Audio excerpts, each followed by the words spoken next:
welcome, ladies and gentlemen, to the Hcast episode 35. Yes, we are here. 35 episodes of the Hcast. We've got an action-packed stream for you all today. We're going to be covering the cringe that is the new Dove advert. Closing up with Gamergate. I mean, they are literally giving everyone a run for their money on probably the cringiest advert. I mean, there's cringier. We'll get to that because we're going to be talking about the Miller one. We're looking at Indy 5 because they released a clip and it's just utterly hilarious. Transformers Rise of the Beast is now projected to actually do well, which we thought anyway. So we're going to cover that along with some other topics here, there, and everywhere. So I hope you guys are all well. As you're coming in here, please do give the video a big thumbs up. You'll have to excuse my tiredness, my fatigue. I'm 3 weeks out from a contest, so dieting pretty hard and very tired. So I'll just say that from the off. Do apologize. Anyway, we're joined right now by the great panel. We've got Culture Casino from Culture Casino. How are you doing, good sir? Very well. I'm very excited to be here. And when I'm done here, I'm going to go suffer a film. So this will be. Yes, that is the other thing we're going to be covering. Actually, we'll be covering Fast X. The reviews are out. It is rotten. Why did anyone think it was going to be anything good? I mean, it's the 10th installment in a franchise. For goodness sake. I'm surprised. I mean, let's be fair. They're now like what? The officially like the Friday the 13th of action franchises, I guess. You could look at it that way. Yeah. Fast X though sounds more like like something you take over the counter. Yeah. Or like an I'm all bloated. I took Fast X and I'm better now. You know, like yeah. Or an injury. Oh, I've got a Fast X going on. Like what? Maybe, yeah. Well, speaking of, we've got Tom Connors here. How are you doing, good sir, from Midnight's Edge After Dark and Midnight's Edge? I'm here. I'm barely awake, but I'm here. Yeah, I sound like you do because you're tired. I was gonna say, me too, and I've been awake for hours. Yeah, I have the other problem. But hopefully I'll pop up. Good. We got Andre from Midnight's Edge. How are you doing? Joining us here on. I'm doing good. Glad to be here. I guess I'm a little bit more awake than you. Yes, it just seems ever so slightly. We got Nick just sliding in there real quick. Hey, what's going on, Network. How you doing? Doing good. Just got back to the house. Ready to roll. Good, excellent. So yeah, bit of an action-packed stream today. I will say, guys that are watching this, enjoying the chit chat. I see you down there saying hello, talking, everything like that. If you want to join in the conversation, add to anything we're doing, support the channel, support the show, whatever that might be. Super chat is the way to do it. At the end of each topic, we will be going over your super chats, talking about them, getting you involved in the conversation. So that is literally the way to do it, as well as checking out everyone's channels, which are linked down below in the description box. So, let's get some energy. Right. So we got our first topic, which is the Dove advert, which a lot of people are like, what's Dove doing? Exactly. What is Dove doing? How we're making virtual beauty real. Now, this is quite literally something to poke and laugh at, because this is Dove. As you read from the title, they're promoting obesity in a virtual beauty advert. Now, look, beauty is in the eye of the beholder. And what I behold is someone fucking rancid. All right. Yeah. I'm not interested. All right. In promoting obesity. I don't care. You want to be fat? Do what you like. I don't care. But I got firm stances on what should be promoted.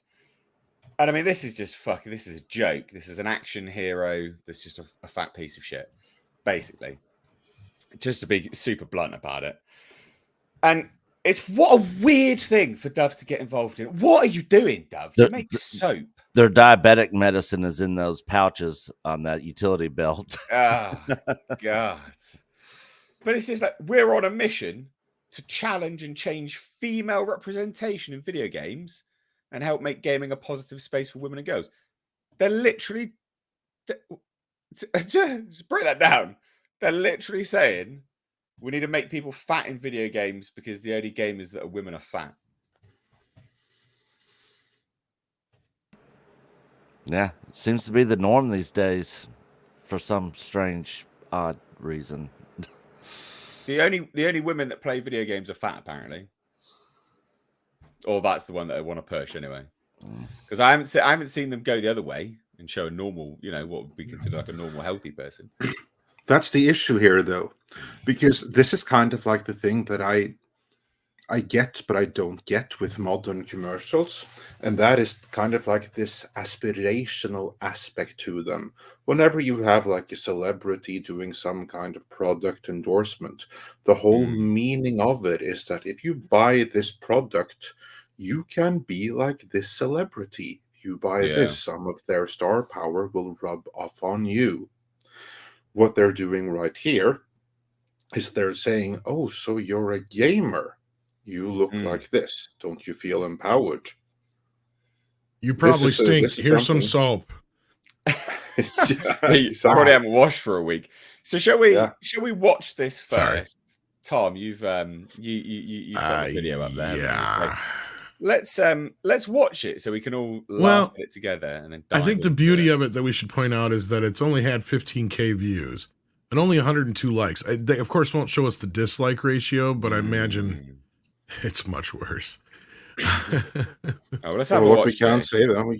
You can just basically do the calculation for a normal video. Yeah, it should be like 1/10 as many likes as views. So for 15K views, you should have easily minimum 1,500 likes. I'm willing to bet that's how many dislikes they got. That's what I mean. Like, so just like using general YouTube metrics and rules of thumbs, at 15K views, it should have 1.5K likes. Yeah. And they, of course, turned off the comments as well. Oh, of course. Whereas they have like 100th of that, not 1/10. Let's watch this so we're all on the same page of how cringe this really is and have a good old laugh. All right, so let's see what they have to say about women gamers.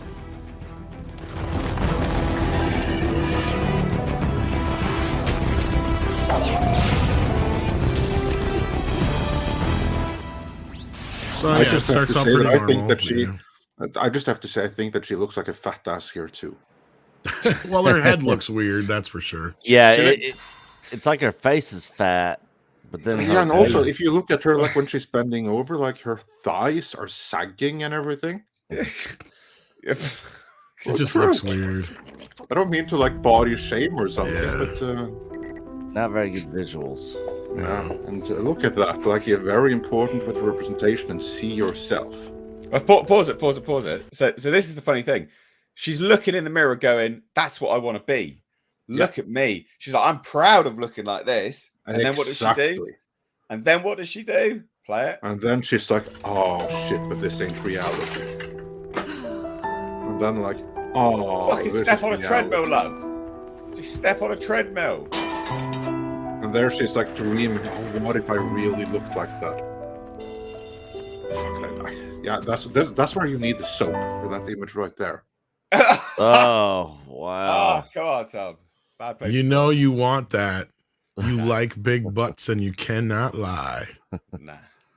Look at the size of those motherfucking thighs. When she leaned backwards and like she lifted her head above, like I was like thinking like, yeah. Look, I'm fat. They were serious. It's my own ass fault. Sorry, go ahead, Andre. Yeah, but I was like thinking like when she did that, I could practically smell it from the screen. So that's why she needs some Dove. Right, let's. Well, Dove knows what they're up to here because fat people clearly use more soap, like Paul Chato Does says. it look like she's sweating? Like, look at this, the shine in her skin. I mean, she even looks sweaty. Oh, something. Maybe it's all the oil in the soap. She's dreaming of being thin. And here comes the propaganda. Like, no, I'm here this way. Yeah, check out that fupa. It's discount Laura Croft is what I was trying to say the other day, and none of what this is. I mean, you can create characters like this for sure, but I don't think this is the aesthetic that you want to strive for, and that's the biggest problem here. Is setting the bar so incredibly low that people are. There is no bar, mate. The only bar is the bar of chocolate she's stuffing her face with every night. Exactly, yeah. Well, there's also the bar of soap she needs afterwards. It's promoting it's promoting unhealthy states of being. And I mean, Nick said, I mean, that utility belt she's rocking, is that poor thing is probably there for the medications. Yeah. Oh, dear. Keep playing. Yeah. So 74% of female gamers see a lack of inclusivity in video game characters.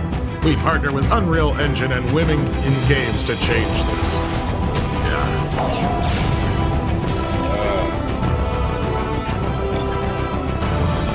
So this time she killed her partner. Did you see that? Like he wasn't there no more afterwards. Oh, yeah. He's obliterated. Virtual beauty. And then this is the part that really got to me, because here's the bit that really bothered me, because this is clearly the chick that they're modeling. They made her virtual self skinnier. Exactly. Yeah. I was just getting that, Mr. H. They even went as far as to make the virtual fat bitch version even more skinny. Like you aren't even living up to your own freaking standards here. Nah. I will also say that the colors the kind of match and everything, but yeah, I'm not going to fat shame or body shame anyone, so I'll just be quiet. But I'll just say that, I give you permission. I absolutely will fat shame. Here's a couple of fat cards for all of y'all. At the end of the day, like this is not something you promote. It's not something you promote. It's not something that you push on people. It's not something like, just for fuck's sake. Like it's pretty obvious. Being fat's bad for you. It's just it's pretty standard. All right. And if you are fat, why the hell would you use that denim shorts? And like what? Where's their shirt going? Just doing that from like the thing from like the belly button up with like the skin exposed and everything. I mean, yeah, we're all going to lose weight here because we'll be losing our lunches just looking at that. Yeah, it's just it's ridiculous. It's ridiculous. And then the stuff that they were pushing, right? So this stuff is utterly hilarious. So Dove is entering the world of gaming with the global launch of Real Virtual Beauty, a series of commitments challenging the representation of beauty online and changing education for self-esteem in the virtual realm. What about health? What about educating people for health? And this is the thing, right? So they're like, look, Dove has always championed real beauty. So to be really beautiful now, you've got to be a fat ass. Oh, piss off. No, this goes with the whole thing. Like, true beauty is on the inside, which of course it isn't. Of course it's not. You don't want to fuck a, god damn. Anyway, breaking unrealistic beauty standards. It's not unrealistic if you stop eating the pies and do a bit of a workout. Okay? Put the Twinkie down, yeah. That's not unrealistic for anyone. It's pretty standard. Like it's pretty easy, actually. It's not that difficult. I don't understand how what unrealistic beauty standards and putting real women and realistic body types at the heart. Well, that's a pun waiting to happen, isn't it? God, man alive. And then they're like, oh, more and more girls spend time in the virtual world of gaming. Not many. And if they're all fat, surely you should educate them on, longevity for their life. Playing less video games and getting outside a little more. Yeah, I mean, let Wally be a lesson. Well, and this inspired our friend Paul Chato to actually send a message to them via Twitter, an open message, asking them what their methodology was for collecting these numbers, which we know. That was a good question. Yeah, which we know are complete BS. So I'm like, gamers want true to life diversity, even in the fantasy realm of gaming. No, they don't. No. Who the fuck wants that? I don't want to run around. Look, I don't want to run around playing someone that looks like me either. Like I don't want true to life representation in a video game. I want to play a video game character. And like half the video games, you can kind of create your own character anyway at this point. So what is the point of this? Yeah, you can look at this Dove on Roblox. For fuck's sake. So they're targeting children, as an FYI, because isn't Roblox for children? That's for like proper little kids. Technically, yeah, I guess. Although I know a lot Am of adults who play it too. Are people going to be offended? I've said it's for kids. I was gonna say there's adults who play it too, but yeah. All right, well, look, I don't know. More for you guys, I guess. But look, and then, I mean, this is just nonsense. Giving female players an opportunity to redefine how they're represented across the gaming experience. Well, and here's the bigger part, H, is like they're trying to redefine beauty. That was another bit that was in the so there's gonna be a series of these bastards? That's amazing. I can't wait. Wow. What is wrong with they're so narcissistic, they have to see themselves in everything. That's what it is. It's just narcissism, isn't it? Like like the disabled people and stuff like that. Okay, fine, I get it. But at the same time, most disabled people don't want to play a disabled character in a freaking video game either. They want to be Lara Croft. They want to be Mario, or they just want to create their own creation. Well, I doubt a person who's in a wheelchair all day wants to sit there playing a game when they're in a wheelchair, going through the same hurdles that they've got in their wheelchair in everyday life. Yeah. I can relate to this character that I'm playing right now because he can't get up these stairs in this wheelchair. I can relate. I Game love this over because I can relate. You chose poorly. Fucking hell, what on earth is that? You got victim points, but you lose the game.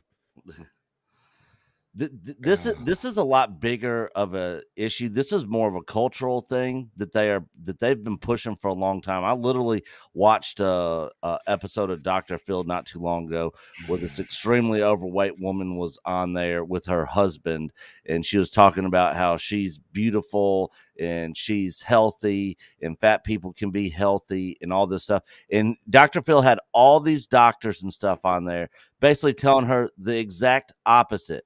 And she has been brainwashed to believe that she can just keep on with her same lifestyle and be this size and she should be proud of it. They're literally allowing they're literally brainwashing these people into killing themselves. Look, and coming from a fat person perspective, you're not wrong. And that's the other thing is like, look, I get it. Not everybody is going to have it easy, and they're it's going to take. It takes a lot more work for some people to lose weight. But the difference is between accepting the fact that you're big and overweight and you have to deal with it, and sometimes you're just not going to be able to do shit that other people can do, or do something about it. Yeah. The world should not have to conform to your fat ass. Exactly. 100%. Tell me about it. I've been dieting for over 16 weeks now. I'm shattered. I'm tired. I don't want to. I don't want to do it anymore. And you've earned it, Nate. You look great. I wish I looked like that, but you know what? I never put in the fucking work. If I had, then maybe I would. I should. Well, that's the thing, isn't it? So that's it's more to the point of me agreeing with you. It is fucking hard work. But all these people, they're so narcissistic. They just want. I don't get it. I don't understand. I've never understood this mentality. Like back when I was a kid and I was playing games, I never wanted. It never crossed my mind that I needed to see someone that looked like me. Right. Ever. It never crossed my mind. Never in a million years. No, I just wanted to be a Ninja Turtle or Superman or, like I said, a Mario brother or whatever. I didn't care. It's such a strange mentality. And back in the day, a lot of like fat kids in school and stuff that would grow up being bullied because they were fat, literally forced them into changing their lifestyle and getting healthy, and then they're like freaking yes. Can I point out another thing? If they were coddled and just like, oh, you're beautiful just the way you are, they would have just kept down the same path and probably would have died at a young age. So that is something which I've said before when it comes to all these people that are like, oh, I'm like, I identify as I don't know, like a penguin or something like that. Whatever it is that ridicule and bullying tends not like a proper. Well, I mean, it's a form of bullying, but whatever you want to call it. Society, when allowed to, self-regulates, and it removes all of this absurd behavior Yeah. because you're literally shown what a fucking lunatic you are, right? Yeah. And you're made to realize that that's it's just fucking nonsense. And it's the same kind of principle when it comes to being fat is unhealthy. So society regulating itself on that level and pushing people to go and exercise, it's not a bad thing by any stretch of the imagination. That's a good thing. That is absolutely a good thing. Well, you want these people to die, do you? And but they'll die happy, I guess. You're loving themselves. Fuck off. Can you imagine back in our day when we were growing up, some kid coming to school saying he's saying he was a lion? Like I identify as a lion. Like literally, they would have put him in a mental institution. Back then. And now today it's accepted, and all these weird things are being coddled to and accepted, and it's like, why? Well, and I want to point out another thing here, because this is yet another attack on men in a weird way, in a roundabout way, because notice there's not one single man in this entire lineup here, is there? It is all at about no women point gamers. I was just there is that point, but notice in all of this stuff everywhere, it's all about body positivity. Yep. And accepting people for who they are, and fat is beautiful. It's never a fucking dude. No. Not once is it ever a dude. Fat men are not considered remotely attractive. Well, and each and every one of those fat chicks that goes around out there and going, well, I have my standards. I want a 6 foot something, tall, dark, and handsome, skinny, whatchamacallit. And if you say anything the other side of it as a guy, you get called a creep. Because as a fat man, I shouldn't be allowed to stand up and say, I want a chick who's 34, 26, 34, red-haired, da-da-da-da-da. If I say that, I'm a sexist pig. Hey, I tell you what. It's a very good point. I'll reach out to Dove and ask them to put Dylan Mulvaney in there for you. Well, and here to go to my point. There is a double fucking standard here. Look at this. This is the same newspaper, and they put out one story, too much eating Gilbert Grape, and they're picking on Leo for having a little bit of a dad paunch there, even though I don't think he's a dad. But he's got, just a little dad paunch there. Well, he's old. He's old enough to be He's like older than I am, exactly. Exactly. He's old enough that it's only natural. And then look to the right. Oh, she's no train wreck. Amy Schumer showcases her knockout figure. I'm sorry, Amy Schumer and knockout figure should not be in the same fucking sentence. Yeah, I just wanted to say that with apologies to anyone who may be listening and identify beauties in the inside and stuff like that, but when most men look at that picture of Amy Schumer right there, this is not something that makes you go, wow. No, that makes me wonder if she was a dude. And I apologize for my language, but obviously this is something I feel passionate about, clearly. Yeah, no, you have every reason to. Like, I hadn't fully considered that, but you are, of course, right, Tom. The double standard, it's absolutely disgusting. If I tried to shame a chick into dating me like they try to shame men into dating them, I'd be just eviscerated.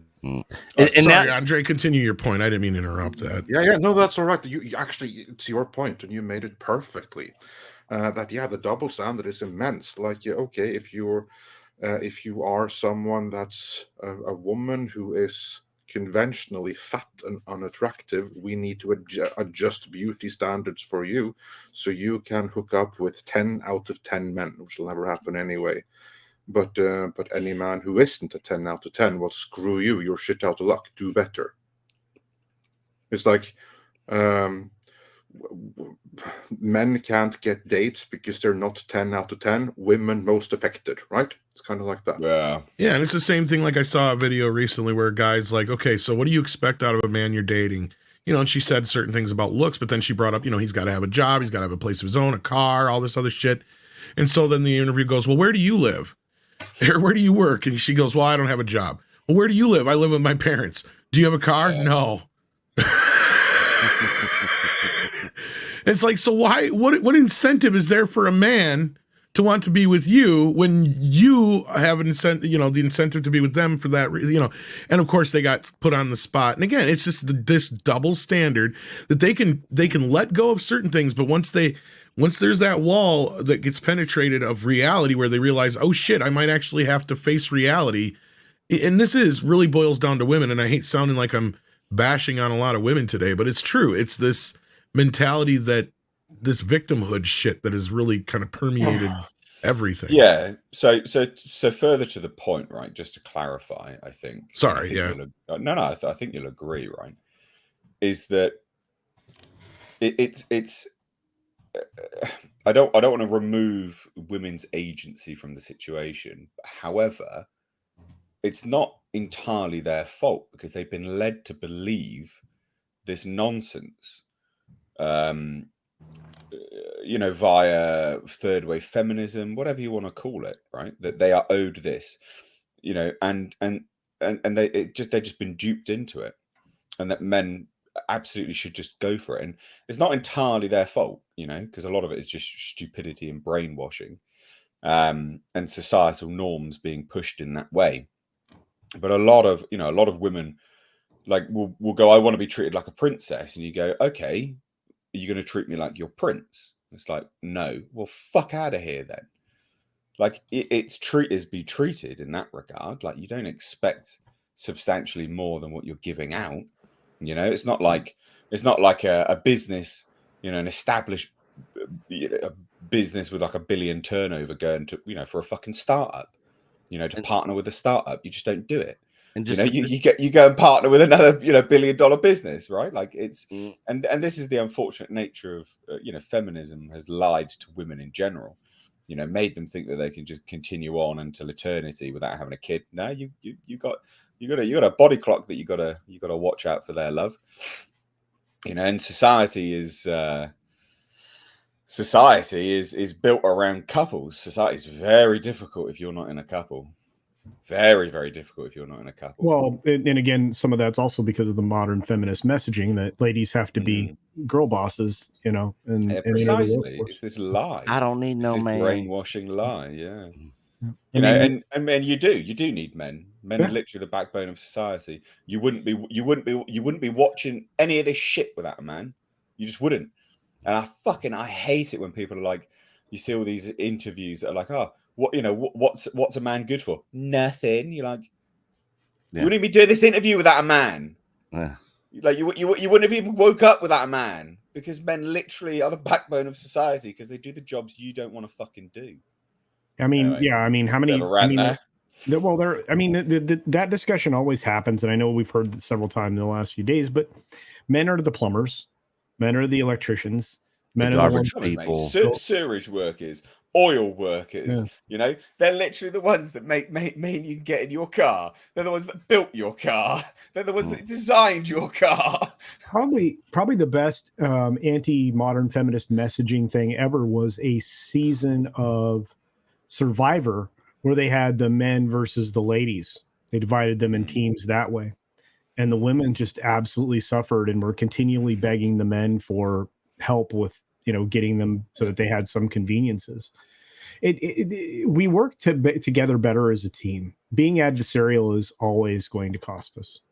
Yeah, unequivocally, you're made to partner up. You're made to, there are intrinsic benefits between each group that come together on a holistic level, and you got a much better life in that way. We sort of got a little bit off topic there, but Dove, fuck you, man. It kind of actually dovetails into the Miller situation. Way dovetails, way. Love it, Tom. What is this Miller situation, Tom? Because and I've not seen this video. Kind of the same, more of the same, I guess you could say, but on a different note. Same song, different tune. I don't know, whatever the saying goes.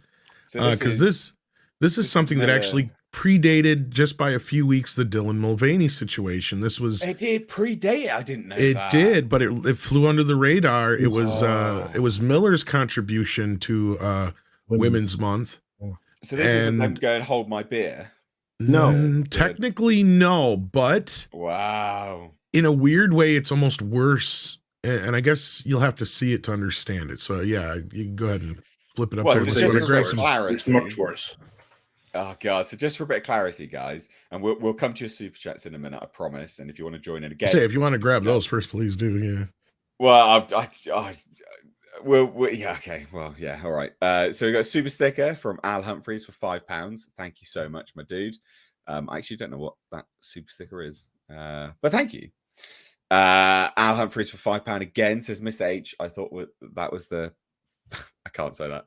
Fat slags from Viz on your thumbnail. I'm Wow. gonna try to say that super quick. Get banned. Wow. Oh, yeah. It almost sounds worse since you said it that way. Oh God. I was trying to go light. Mexican Iron Man, nice to have you on, dude, for $5. Says, today I learned what the term fupa meant. I'm now to be known as the Mexican traumatized man.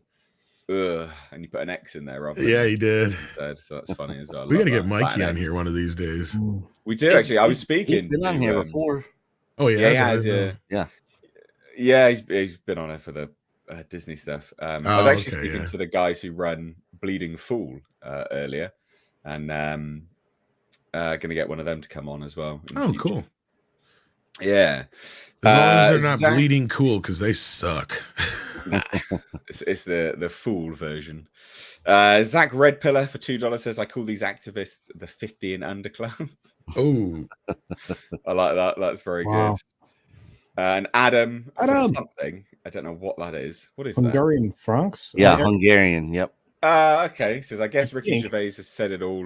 Hungarian Florence. Florence, that's what it is. I always do that. Florence, that's correct. And says it said it all in his stand-up title, Fat People. I'm sure you've seen this. I think I have. I have not. I need to go. Sure. I need to go. One of those many famous things, wouldn't it? Oh, that's okay. Amazing.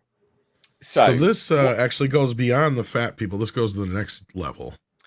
Yeah. So just as a bit of a context, I have not seen this yet. I've heard about it. I thought it would make an interesting follow-up to the Dove situation. But this is an advert that Miller put together prior to the Dylan Mulvaney situation. So it's not Miller saying, hold my beer. It technically, Bud was doing the hold my beer for Dylan. Basically what happened, Nate, was the Bud Light thing put a huge spotlight on everybody. Like everybody now is looking everywhere. And now they found Adidas. They have found a few other companies that have done these kind of things under the radar. Yeah. They're going after everybody now. I should say. Ford just came out with a gay truck. Oh my God. But basically, once the internet discovered this one, Miller quickly did their best to kind of scrub the web pages attached to it and all that kind of stuff. So it was kind of like they were trying to hide it. Oh, wow. Okay. Once it's on the internet, it's out there forever. Yeah. So I've not seen this, guys. So we're going to watch this together, get my live reaction.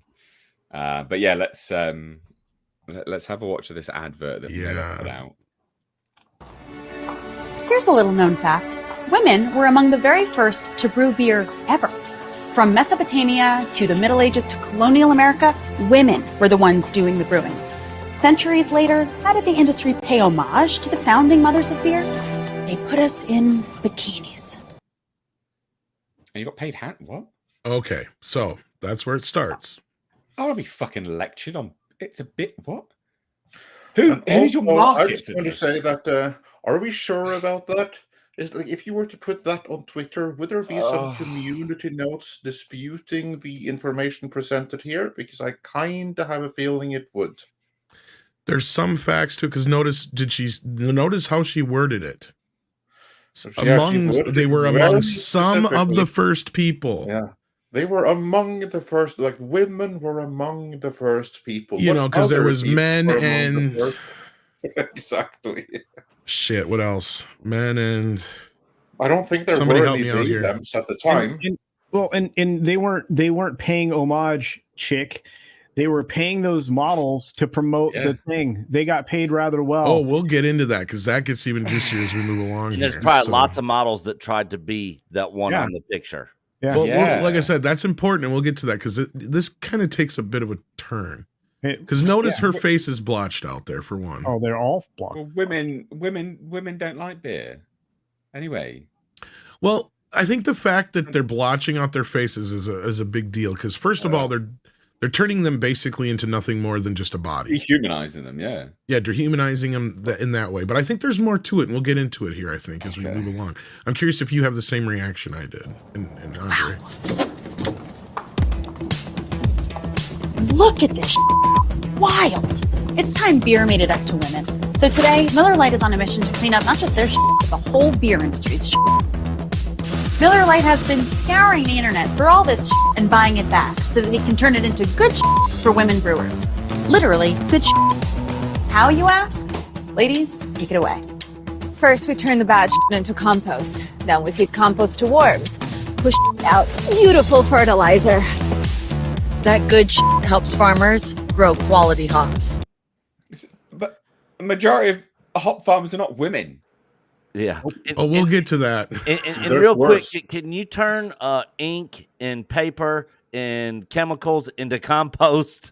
Well, No. I mean, Isn't that normally like banana peels and like, organic? modern- That was the carry on culture before I make no. my point. Most modern inks don't contain any kind of problems. Most papers that like advertisements or newspapers and things like that, you can definitely use for compost purposes. Modern was the key word there, culture. That's not the shit they're Using in the supposedly 70s turning into and 80s. compost. Yeah. Okay, all right. But That's add the into real issue here.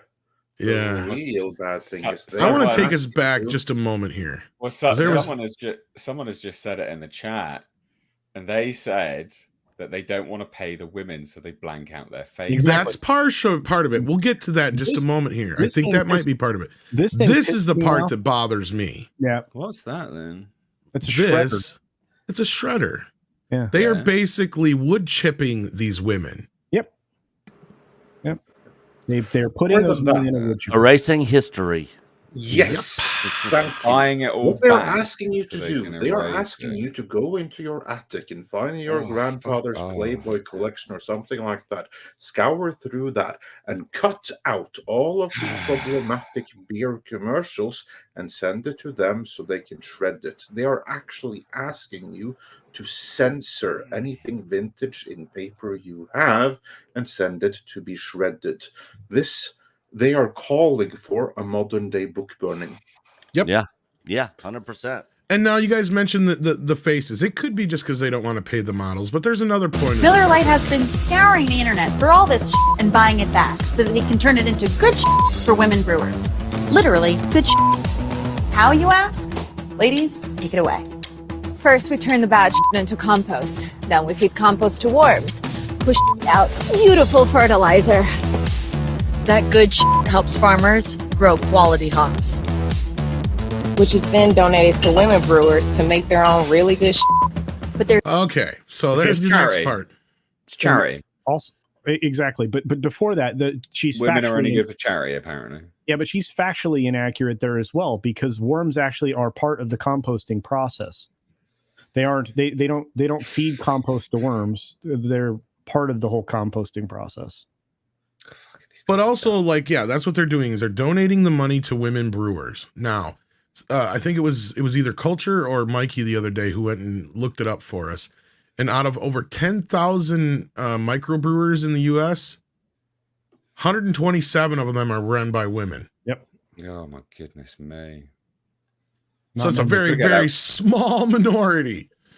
It's just charity work. Like, who the fuck is this actually for? Like, this is clearly not an advert for men. Like, they actually drink your fucking beer. and Goodness me! and none of these people would I believe actually do the things that they're doing in real life. These are all actors.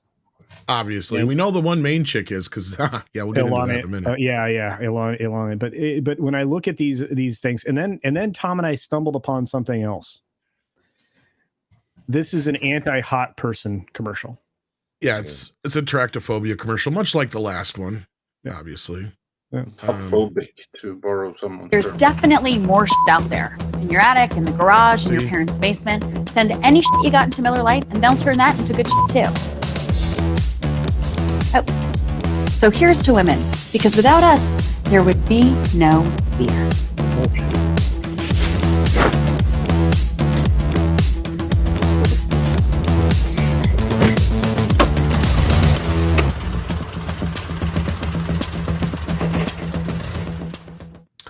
So yeah, that's their campaign. But the morning that kind of made the rounds, the website was still active, and then as in the middle of our live show, it went down. Now, I don't think we had anything to do with it. I think it's just the fact that it got fire all over Twitter is what did it. But yeah, these guys are basically. I think the reason they don't have their faces on there has so much to do with paying the models. I think they're afraid people would actually identify them and then go ask them how they felt about it. Because if you ever notice, like in any of these, whenever they talk about Playboy and all these other things, they ask these models, like, don't you feel like you were used and abused when you did that? I loved it. They're like, no, in fact, I wish I still looked like that, and stuff like that. And that's the thing is a lot of these women in these ads, they made a career out of this stuff. It wasn't just doing these ads. They would go around to monster truck rallies, to fairs, to other events that were promoted by Miller. This was a career for a lot of them. So I don't think many of them would be very upset about being a part of this, but they would probably be upset about seeing themselves put through a paper shredder. Yeah. What an absolute crock of shit. Yep. This is genuinely on par with the Gillette advert, the man thing, because it's just, this is your target. Women don't drink beer. Okay? Beer, even men don't really like. Women don't like beer, so they don't drink it. Men don't really like beer, but they drink it. They tolerate it, right? Beer is inherently, by and large, it's not a great drink. There's nicer drinks out there, all right? We all know it, right? It's okay. Like, some beer's all right, but not a lot of it, especially fucking bloody Bud Light and stuff like that. Piss water. Nice Pilsner. Anyway, but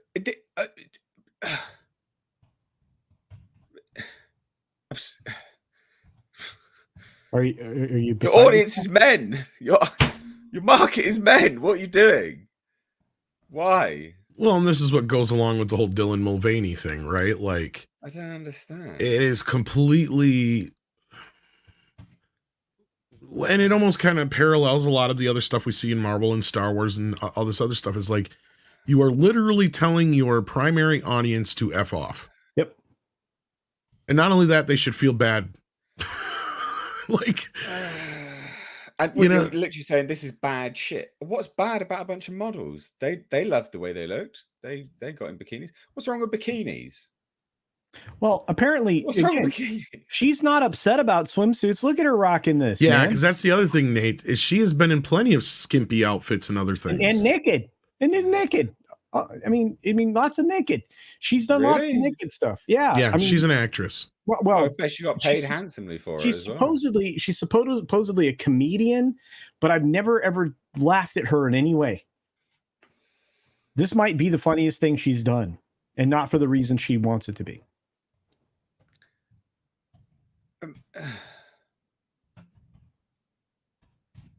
It's just, I think we broke Nate.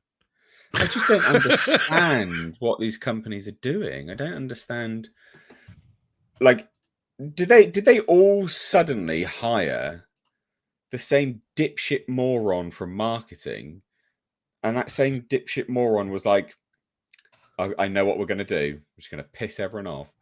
Like, it's such a bizarre. You got to remember, like, the thought process that would have cost money. They'd have set it up. Would have written a script. It would have been. I can explain that.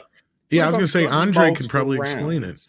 But I mean, I don't know if there's a term for it, but coming from the advertising background that I had, I would say it's most likely something called shame advertising or something like that. What do you think, Andre? Well, here's the thing. It's not literally the same person, but it might as well have been. Because I can tell you exactly who is behind this. And this is another woman, of course, who's behind this marketing campaign. And I don't recall her name right now, but she is also educated at a high-profile university where much emphasis is placed on ESG. And people like these are promoted by the investors behind the scenes who demand that these companies, if they want their credit lines, they need to get their ESG points in order. And if your ESG points are lacking, well, here's are some HR and marketing personnel that you can consider hiring. They come from these universities, and if you hire these people with these courses, they will know how to change your company, both in terms of personnel and in terms of strategies, to increase your ESG score so that you can get those credit lines still. And you wouldn't want anything to happen to those credit lines now, would you? And that is how you suddenly get marketers with ESG training, because company has to put them there, and they hire more people like themselves. Remember, this is what Alyssa Heinlichkeit said in your interview. She was all about women and diversity and opportunities, and given opportunities to people that otherwise wouldn't have them, meaning diversity hires and people who think like her, meaning the same ideology. So that way you gradually fill these marketing departments with ideologues.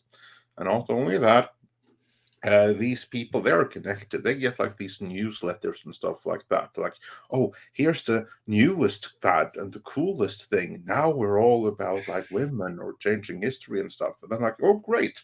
This is what we're going to do for our next campaign, because that's the thing to do right now, because I got a newsletter that told me. That's how these things happen. These people are fucking insane. Like, legitimately insane. So what's been the backlash surrounding this? What's happened? Has their stock tanked as well? Culture, has there been any effect there yet? I know this is something that just kind of came on the radar this week. So yeah, it would be hard for me to say that there was a cause and effect here, because the market's been headed downwards, especially in beverage brands like this week. Andre, can you comment on that at all? I haven't had the opportunity to follow the share prices.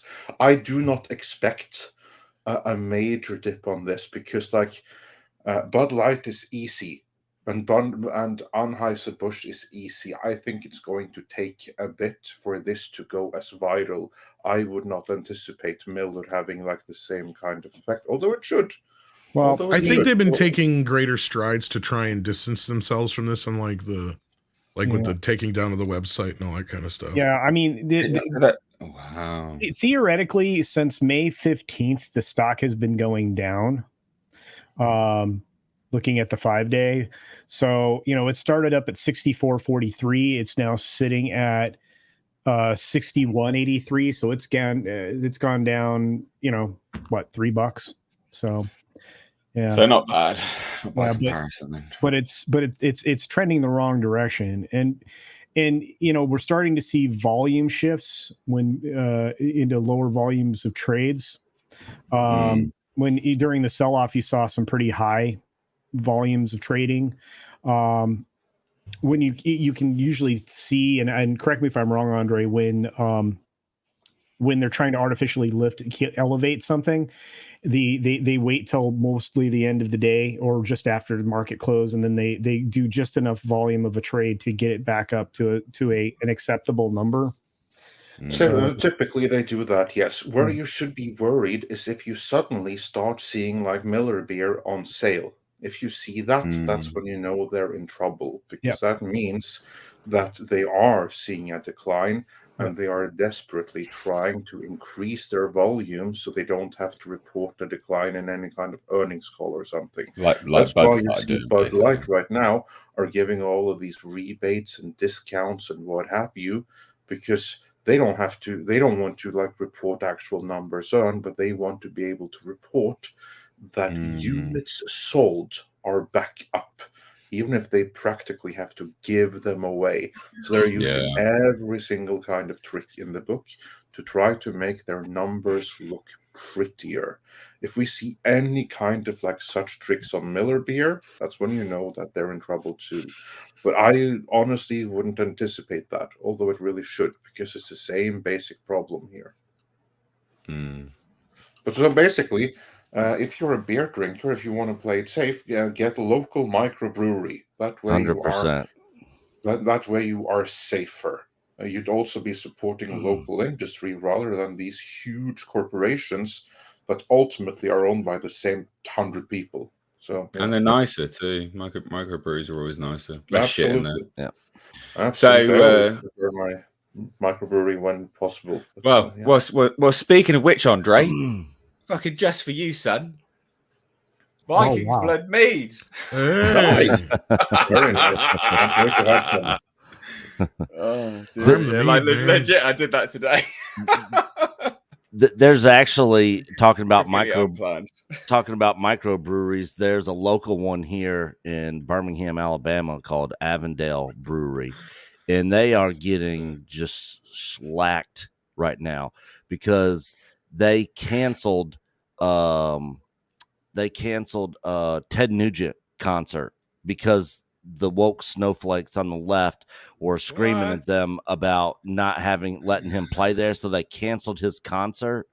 Wow. And bowed to the wokey left people, and now like They're not everybody in contained. town is completely cutting them off. Nobody's going to their brewery. Like it's an absolute complete disaster for them. That's ridiculous. And then on top of that, I don't know if you guys have heard this, but Target stores are now getting trashed now because they're promoting trans-friendly and pride-friendly clothing to kids. Yep. Oh, yeah. And now Target is getting trashed on right now. So these large corporations and even like the microbrewery here local to me, I don't know how many examples they're going to have to see before they're like, maybe it's not a good idea for us to get into this political cultural thing, and maybe we just stay neutral and don't say anything and just make our product and try to make it the best that we can make it and sell it to everybody. Well, you think that was the thing, wouldn't you? You think that's what everyone wanted to do, but apparently not. So we've got some more super chats just to get to real quick.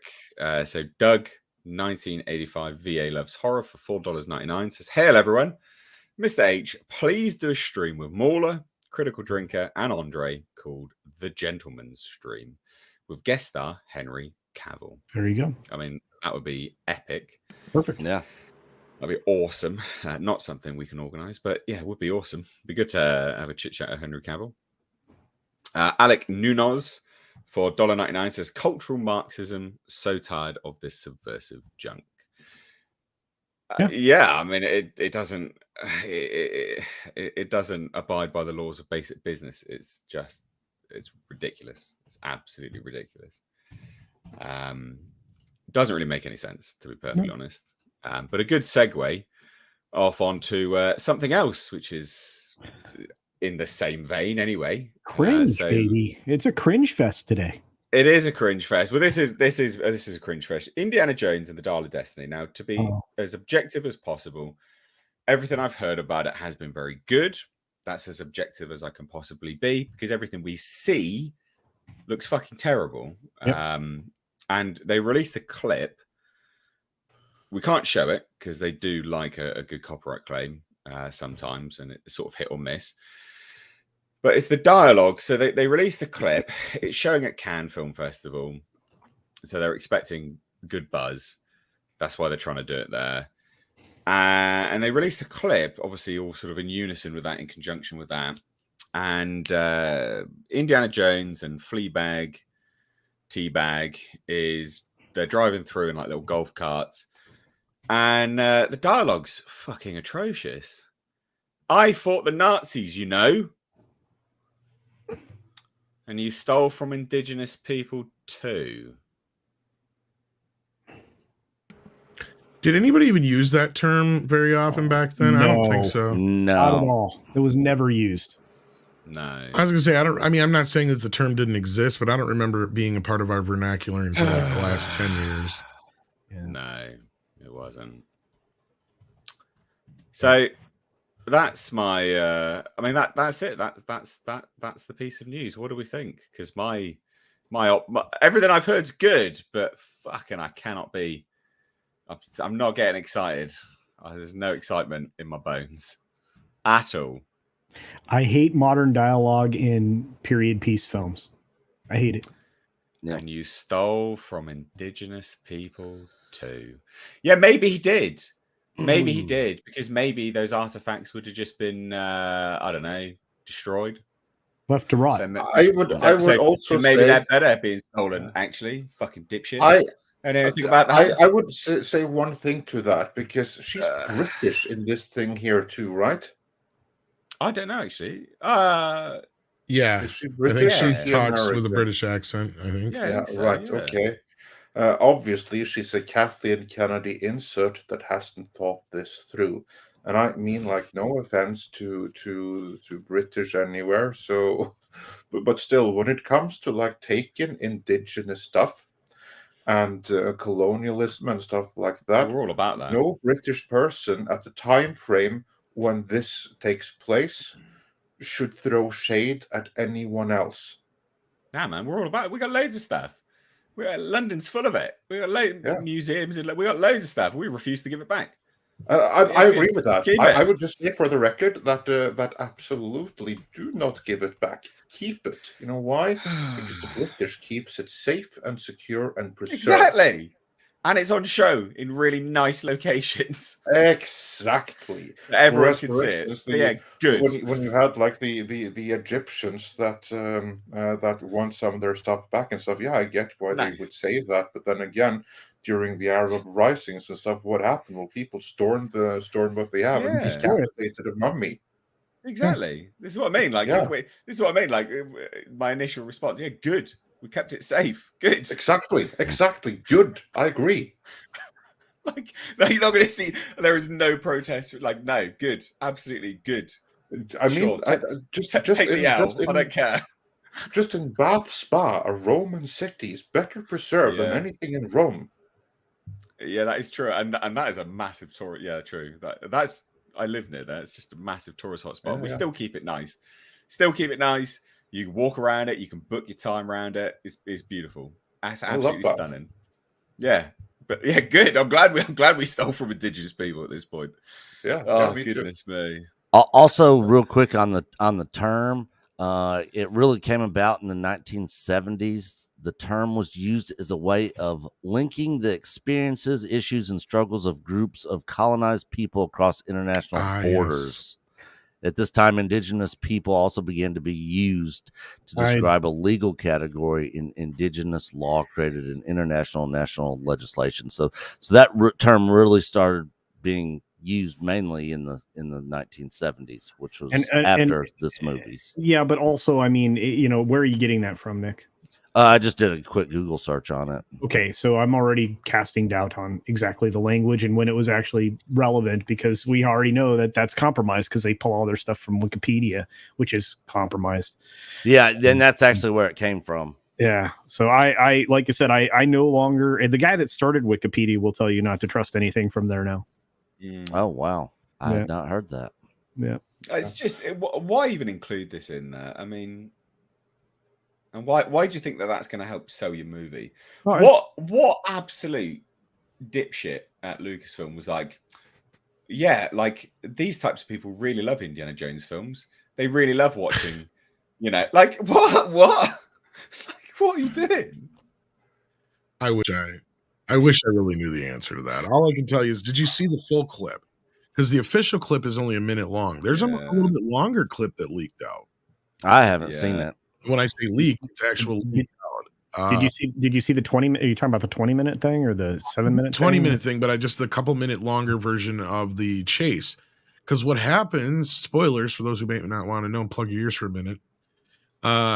Indy literally gets shoved to the back.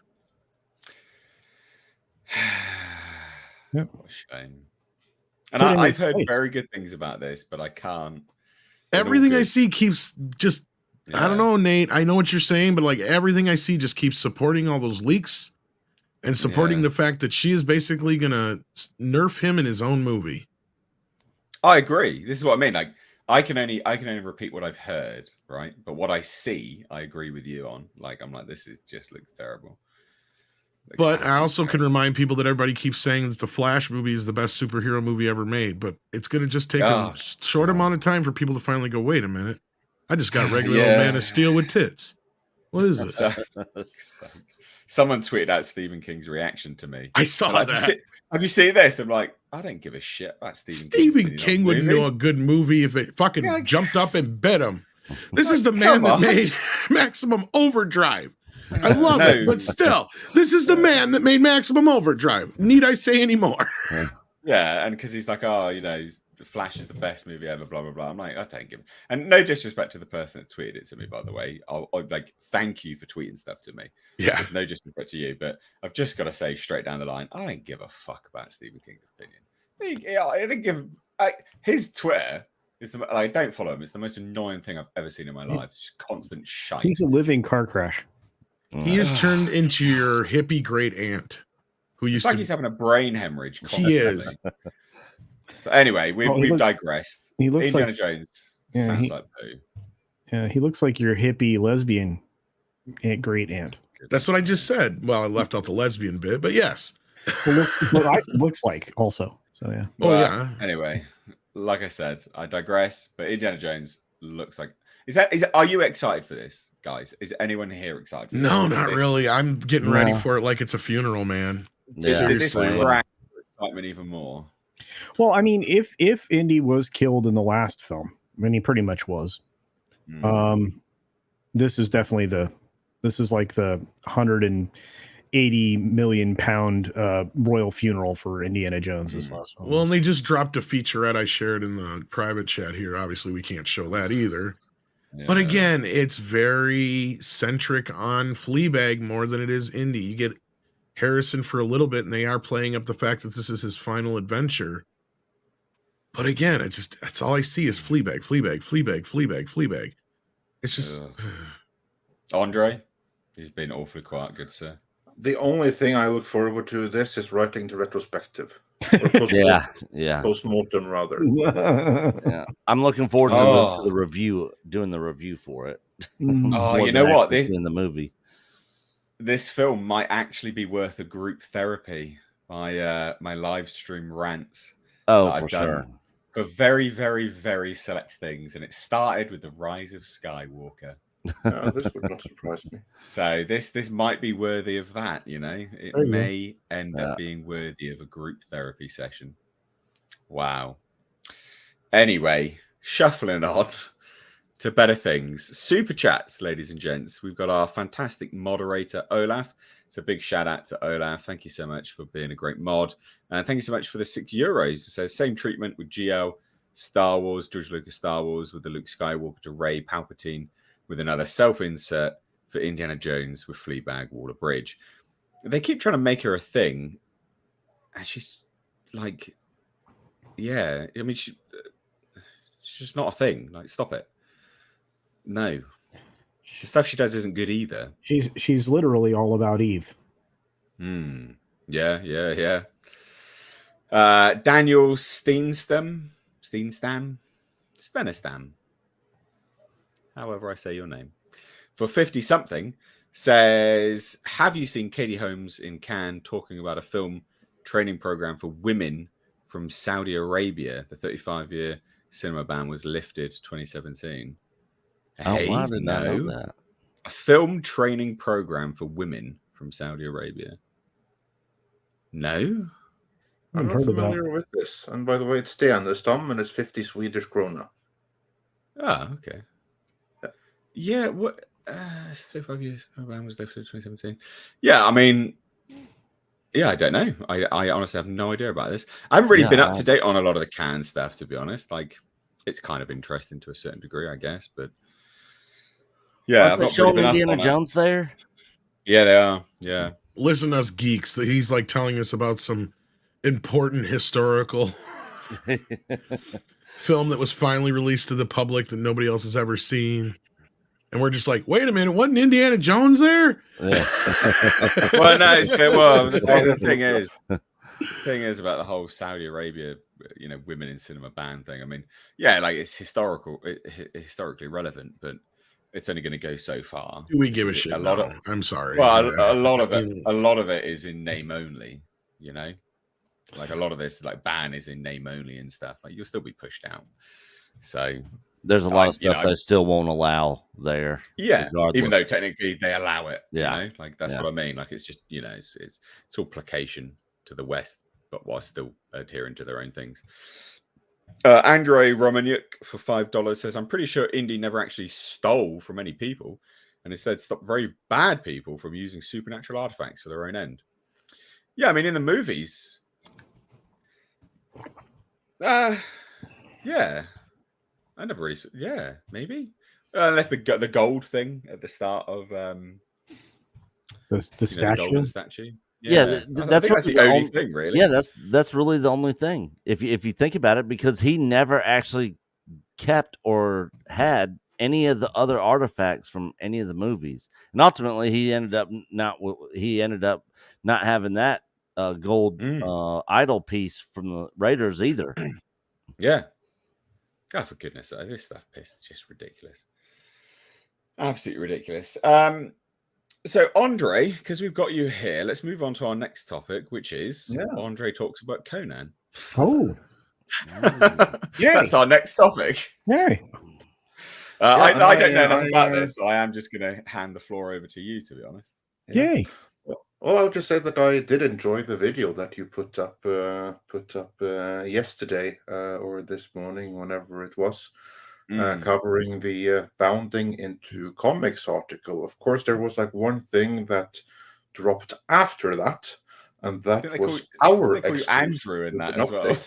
Yeah, I saw that. And that was our exclusive scoop and update that Conan is no longer in development at Netflix. And I'm working on a follow-up video on exactly why that is.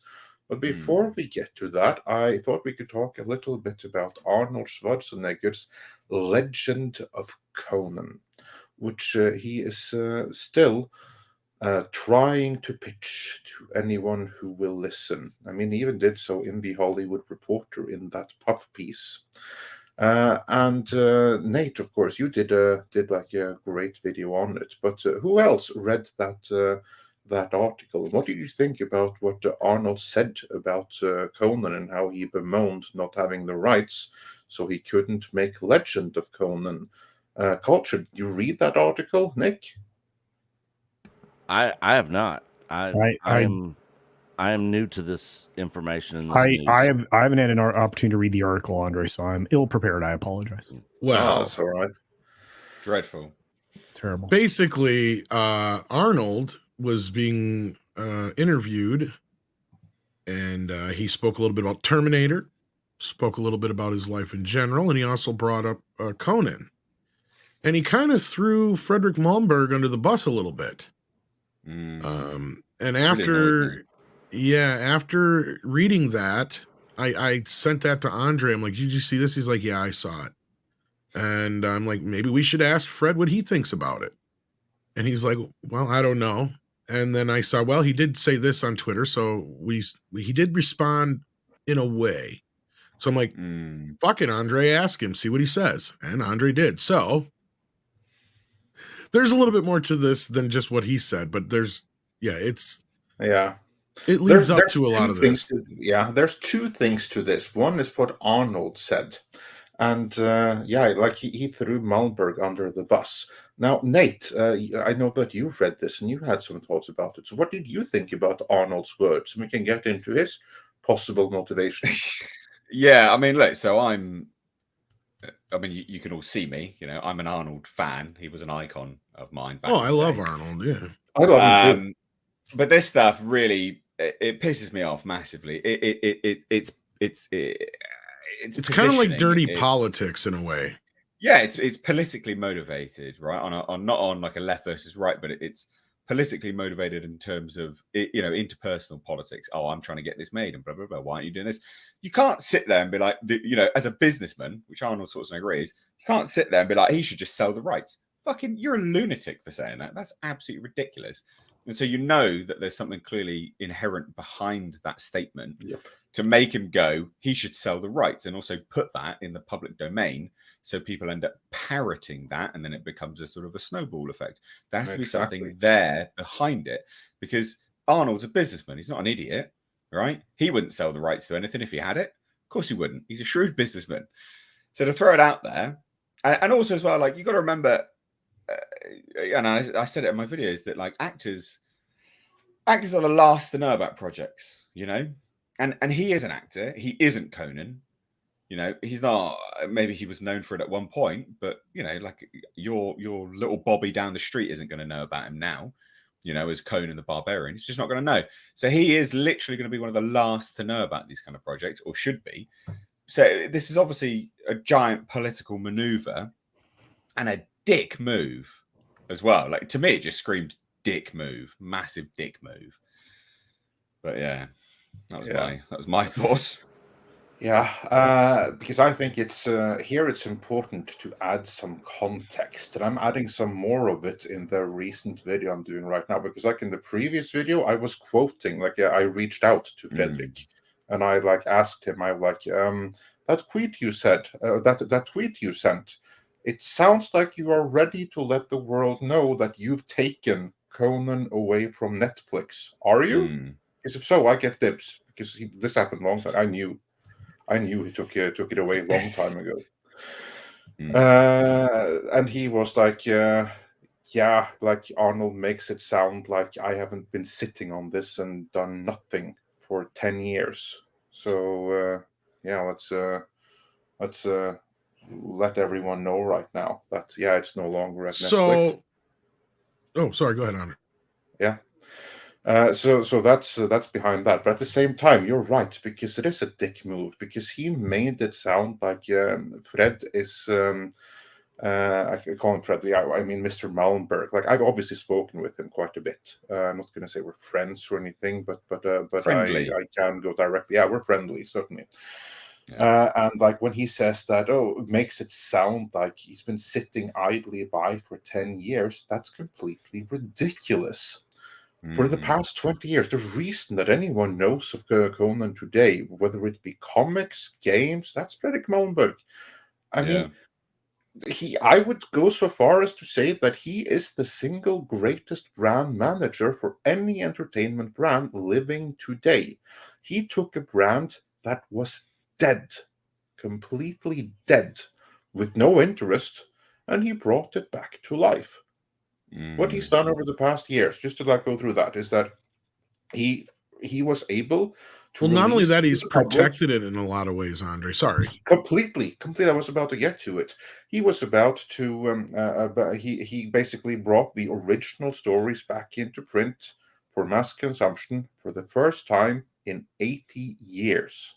Stories that had never been in print since the first time were printed in the limited run in Weird Tales back in 1930s. He was able to bring back to everyone. Never happened before. He was able to reboot it in the comics with Dark Horse. He was able to get the game going with Age of Conan and later Conan Exiles, which is still going big to this day. And he was the one that also tried to make Conan or Schwarzenegger come back for King Conan back in the early 2000s. You know, this movie that was going around, written by John Milius, King Conan, Crown of Iron. The one pulling the strings behind that was Fred Malmberg. You know why it didn't happen? Because Arnold wanted to play politics. And here's like the thing, they even did an extended version of Conan the Barbarian, the movie, where they changed the movie. Like, for instance, towards the end of it, where you have Mako say that in time he became king of his own hands. And then he adds, and that story shall also be told. That wasn't there during the time of the original release. That is something that was added in the early 2000s release, back when Schwarzenegger and Millions did the commentary track. The reason they did that, because then was the intention for the two of them to reunite for a King Conan movie. The one who sabotaged that was Arnold. And he, incidentally, is the one holdup to a Conan movie ever since the 80s. The studio, they wanted to do a Conan 3 back in the late 80s, the early 90s, the late 90s, and the early 2000s, and the holdup was always Arnold. He's the reason that it never happened, because he didn't want to. By the time he wanted it, it was too late, because that was after he returned from office, but then he had become a political figure. He had lost at least a third of his audience for that very reason. And he was no longer a movie star because he hadn't been in movies for 8 years. Like, his star was fading already, but it had already faded by then. And every single movie he was in after he returned from office flopped, every last one. And here's like the thing. Despite of all that, he and production company Universal were granted the rights to do another King Conan movie, Legend of Conan. And you know what? It was good that it was never made. I'll get into why. But basically, Universal were the ones that pulled the plug on it. Not because they didn't have the rights, but because they decided that this doesn't make financial sense. Every single movie that this guy has been in, Arnold that is, has failed, especially when the Terminator failed, Terminator Sega Genesis. That's when they decided, okay, this was his most famous character. He returned to that and it flopped. Ain't no way we are putting 150 million into a movie with his second most famous character. So then they scrapped it. And you know what happened after that? This is something that Arnold did not say in his piece. He went to every other studio in town and he pitched Legend of Conan to them, to every single studio. And Malmberg gave him all the time in the world to find another taker. And if he had been successful, he would have been granted the rights to do it. But he was never able to find anyone that wanted it. Warner, not interested. Sony, not interested. No one wanted to do his Legend of Conan movie. And then 3 years later, 3 years of Arnold trying and failing to make the movie happen. Then Fred, he got a better offer from Amazon, and then he was like, okay, fine, you know, we have to go with that. We have a business to run. We can't sit and wait for something that isn't going to happen. So it's time to move on here. And that's what he did. And he issued it to Amazon. And of course, what happened there is a completely different matter. But like when Arnold says that, oh, we can't do it because we don't have the rights, and that's this guy's fault, then that's completely disingenuous. Because disingenuous, you mean? Yeah, exactly. He gave him every opportunity and years to make his movie happen, and he was never able to do it. Schwarzenegger wasn't able to get the movie off the ground. And the thing that prevented it from happening was that Arnold doesn't have the star power. No matter how many people he has made rich in the past, those people aren't there in the studios anymore.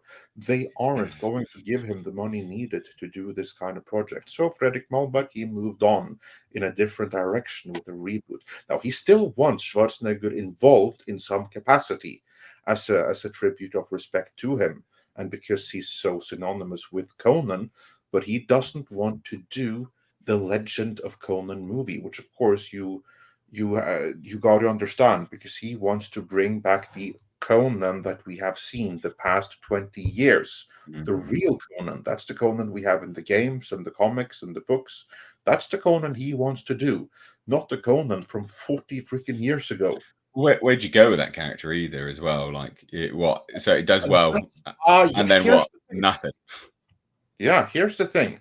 And this is actually out there in the public, so I'm a little bit surprised that no one has picked up on it yet. But do you know where he wanted to go with it? The movie that he wanted to make is called Legend of Conan.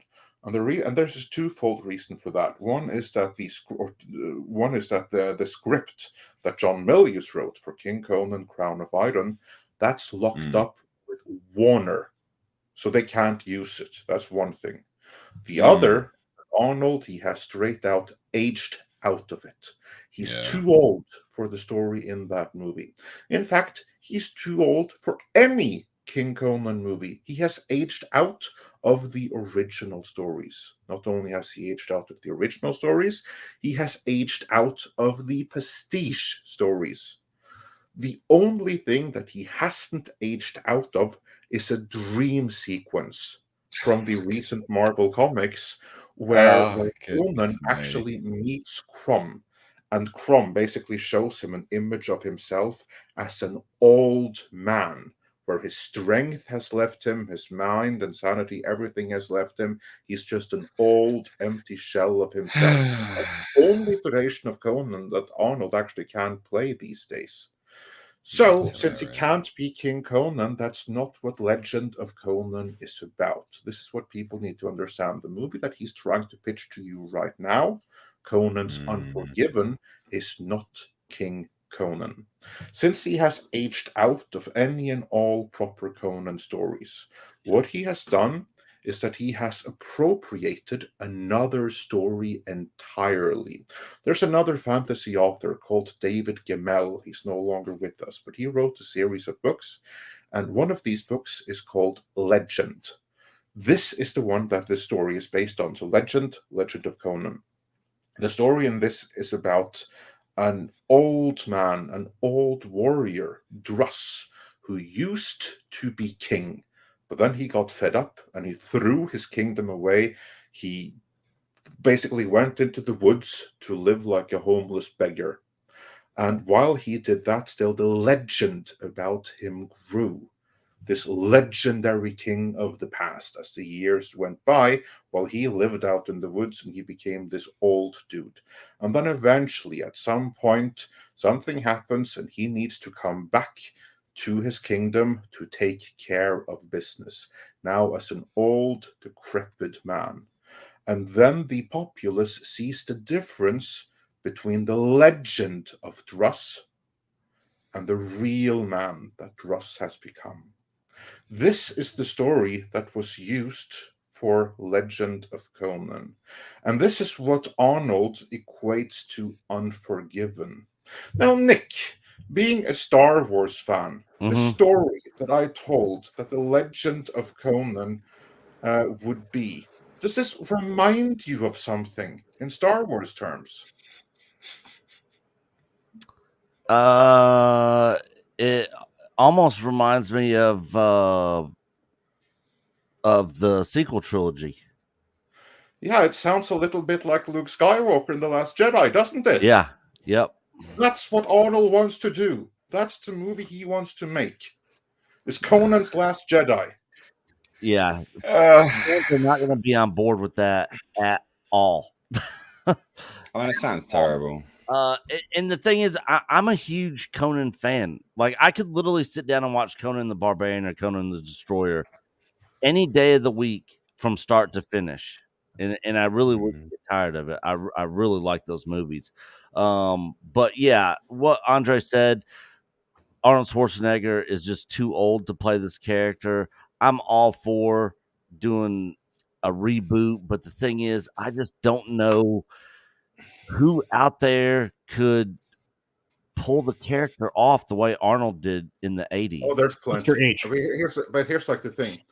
What you have to keep in mind, Nick, is that John Milius, he took the script by Oliver Stone, and then he saw, okay, here, this is the guy who's playing Conan, Arnold Schwarzenegger. He was cast before John Milius came aboard. So you know what he did? The reason why you think that Arnold is so perfect for Conan? Wrote it around him. Arnold or Milius, he took the script by Oliver Stone, which was much closer to the original Conan of the books and of the comics, and he rewrote it to fit Arnold Schwarzenegger. He had Arnold for an audition, and he said, okay, now I know what I'm dealing with. So I'm going to change the story right here. I'm going to remove all of these lines. I'm just going to keep these ones, which there's absolutely no way around saying. And then I'm going to give all of the dialogue and everything that pushes the story to the other characters around him because this guy, he looks great, he has charisma, he can't carry this movie. So I'm going to construct it in such a way that everyone else will be carrying it, and he's just going to be there. And I'm going to cut that plot point because that's too complex. I'm going to cut that, and I'm going to cut that, and I'm going to emphasize this. And that way, John Milius was able to reconfigure the whole movie around Arnold's talent, or lack thereof. And that is why you think Arnold is so perfect, because the whole thing was reshaped around him. God, Yeah. I wonder why they didn't do that for Jason Momoa in 2011. Well, I can tell you that too. Uh, Because the people, because Fredrik Malmberg, he never wanted to do that particular movie. That is something that he was forced to do, because this was just a few years after they had bought the entire Robert E. Howard estate, and this was a small Swedish gaming company that suddenly went into the big leagues. But they did that using, guess what, credit lines. And credit lines have to be paid back. Now, in order to actually pay for their investment, they had like a really huge payment that they had to make. And they were like, okay, we need to have a movie made by this time. Otherwise, we are fucked. We're looking at bankruptcy here. So then we're like, okay, we want it from these parties. We want to make a movie with Legendary, or not with Legendary, but with Warner or with Universal or what have you. But they are not ready. It could be like another 6 months, another year of negotiation. Whereas here we have Millennium, and they are willing to give us the money we need right now to pay that payment that we need to make back in like 2 weeks. And then it's like, shit, we're out of options. We have to go with that. That is how that movie came to be. And the moment that happened, they lost a very big bunch of creative control to a production company and to producers that had never in their life made a good movie. And they weren't about to start now. Literally, these were the spiritual heirs of canon. They were the ones making this. Never, like the first good movie they made, or something that resembled a good movie, was The Expendables. Same company. These are people that made like B movies with Frank Zagarino and stuff like that. This is what they knew how to make. And they got their own writers and everything. And so the whole thing was a disaster. And Jason Momoa, they only got him like 6 weeks before they were supposed to shoot. That's how long he had to bulk up. Oh, wow. So that whole thing was a complete and total mess. We've thank you for the enlightening update on Conan. It'll be interesting to see now, obviously, for everyone watching, please do check out Midnight's Edge. Their channel's in the description box. Hit subscribe and turn the bell notifications on over there, because when Andre does drop his update, obviously you'll have a more updated piece of info on it all. We won't steal his sort of thunder there. But yeah, let's shuffle onto some super chats here. So $2 for Dung is Fun says, Arnold said, funk your freedoms. This is part of that. This is his apology tour, essentially trying to carry again. And that's what I said yesterday to Andre. I'm like, this is funny. He's throwing Frederick under the bus in the middle of his own apology tour. It's real, just shitty tactics. Tom working here for $5 says, Arnie doesn't want to leave, but I've always wondered if the Austrian Oak could front a production company, greenlight projects for a new generation. No. Yeah, absolutely not. He can't, and he can't do that because he can't even choose projects for himself that are good. Yeah. Right? And he has done good stuff, but by and large, you're talking about now current mainstream stardom and stuff. None.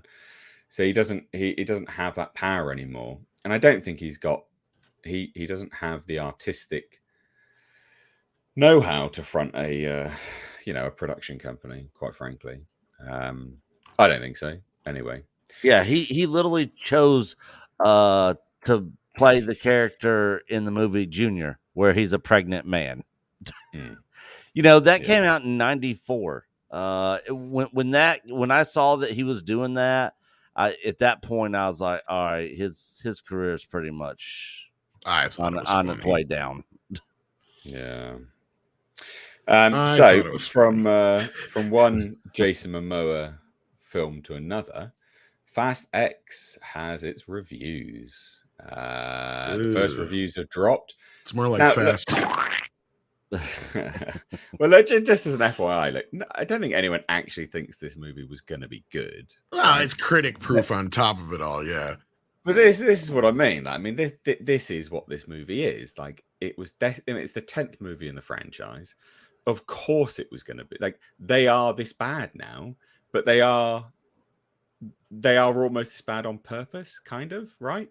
They are this bombastic, almost like 90s 2000-esque action movie, but cranked up even further on coke. Yeah. Do you know what I mean? They are just dumb for reason's sake now, and that's not necessarily a bad thing, but it's funny reading some of these reviews. Like, what do we think about the Fast and Furious franchise on a whole? Did you think this was going to do well or not? Let me know, guys. No, I never saw it.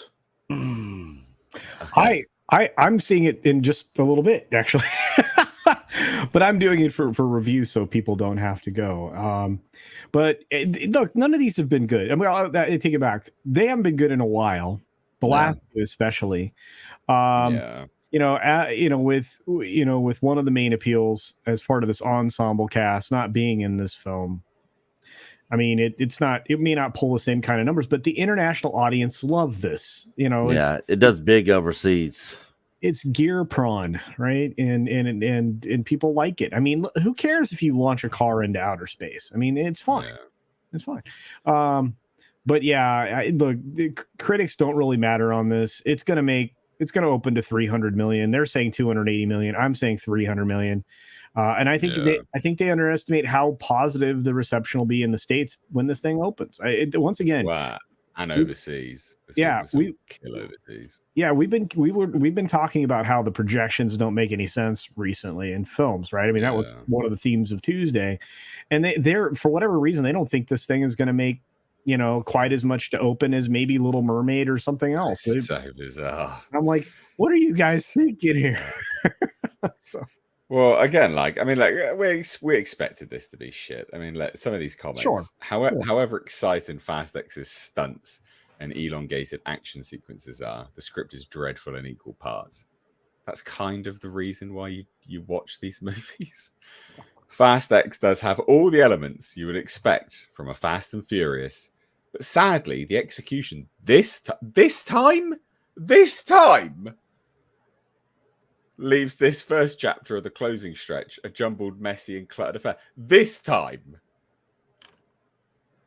Only the execution this time's bad. Goodness sake. And someone that gets it, right? As ever, the tone is pro wrestling adjacent. I mean, that's the point of them. They are supposed to be this ultra surrealist life nonsense crap centered around cars. Well, these are like the equivalent of, I kind of compared them to Friday the 13th earlier, and that's true in the sense of how they just keep making them and they keep making money for the studio, right? And there's one's just more, crazier than next. In fact, they just went to space in the last one. I think they beat Jason by one movie. But no, at the end of the day, I've never seen an entire one of these movies. My kid loved them up to a point, and then he said that they kind of turned into superhero fare. Yeah. Like, to him, they kind of are so far from the mothership now that they're not even the same thing that he signed up for. They're not the same as they These movies are made to appeal to a specific audience, much like, we brought up earlier, like Schwarzenegger, like his and Sly's films used to be back in the day. They translate easily into other languages. Yeah. They're huge in certain communities. I'm not going to, single anybody out, but let's just say, like in lowrider communities and whatnot like that, they love these kind of movies. They have an audience.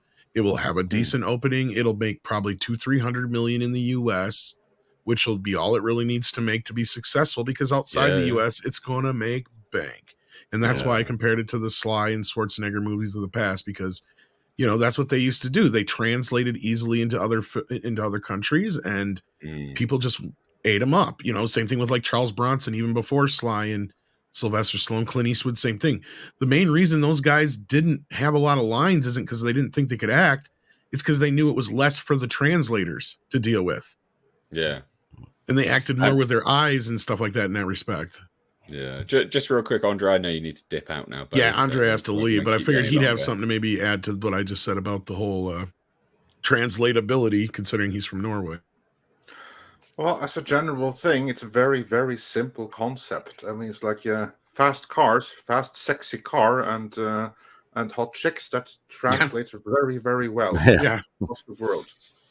Yeah. Cops bad. Which indeed Yeah. is why the franchise has done as well as it has. But I have to admit, I haven't seen a single one of them. Oh, you're not missing too much, mate. You're not missing too much. The first one was the best one. Yeah.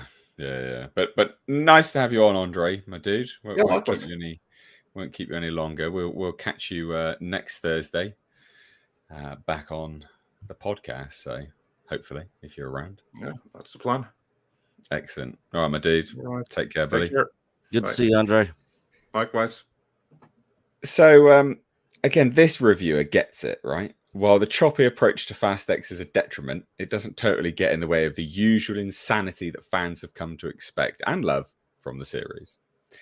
Even when the Fast films are stuck spinning their wheels, they still have their foot firmly on the gas. The puns. The joyful glee associated with Dante only exposes this flagging franchise's bankrupt nature. You've only just got that, have you? That they're creatively bankrupt with these films. Fucking, they're 10 in, mate. They're 10 in.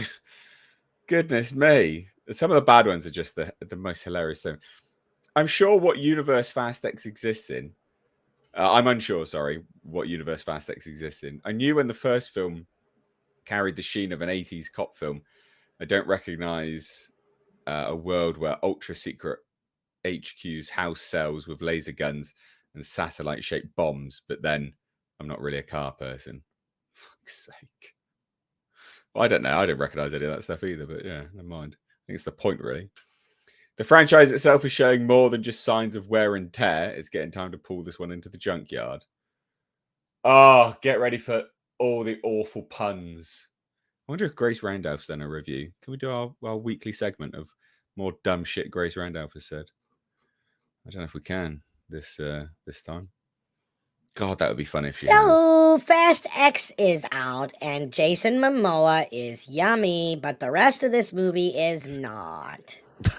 I don't think she's done a review, you know, because she's normally pretty on it, isn't she? She may not have got a chance to see. I don't know if they did. Well, yeah, if they would have done critic screening, I would imagine she would have. Yeah. Oh, she did. Oh, she did it. Grace Randolph's back. She loved it. Oh. Surprisingly good. The best movie in this franchise is Furious 7. And it's got she is like, she didn't like Mario. Fucking hell. She's the worst take machine on the planet. It's because this movie's eye candy for her. Let's be real. Oh, you know, she's like all the dudes she wants to bang in one location. She is excited about this. Goodness me, this is hilarious. After some subpar and downright bad entries. Told you, Jason Momoa. Jason Momoa and Louis Leterrier bring a lot of energy to this latest installment. A very expensive Saturday morning cartoon for all ages. She hates Henry Cavill, but I don't think she's ever said anything bad about Momoa. Well, I'll give her this. She understands what it is supposed to be. That's still true. A bad take, right? It's still a bad take because it doesn't line up with any common sense and logic in terms of aligning with any other movie that she's reviewed. Fucking spaz. Anyway, this is just hilarious. More does not always mean better, as painfully demonstrated in Fast X. Wow. Like this, yeah, I know. I mean, this movie is gonna do great. They are what they are at the end of the day. I mean, I roll my eyes every time I see another one. To be fair, like another advert for them, I'm like, oh god, they made another one. Like, for goodness sake. But is what it is. You know, they make money, so. And they make big money outside of the States. I love how they've truncated it down to just Fast X now. I know. It's like Fast X. They're not even going out of their way to try.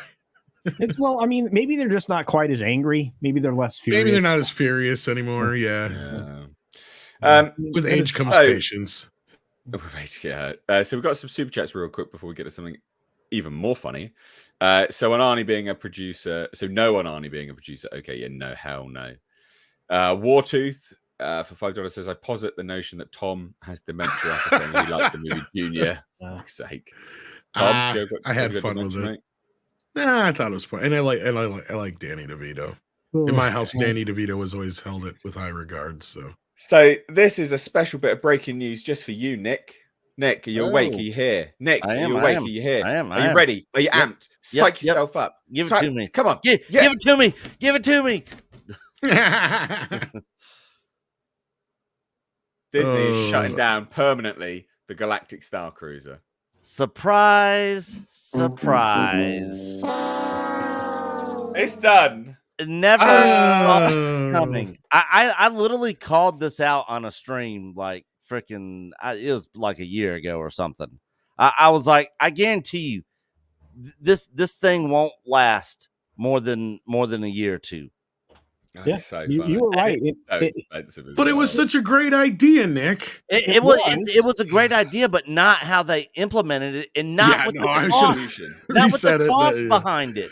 Nobody wants that sequel trilogy garbage. If they would have made it to where it was OG, and the cost of it was down and it was more affordable, I literally would have paid and gone to it. Yeah, I mean, they would have had my money. I got offered to go and do this for free.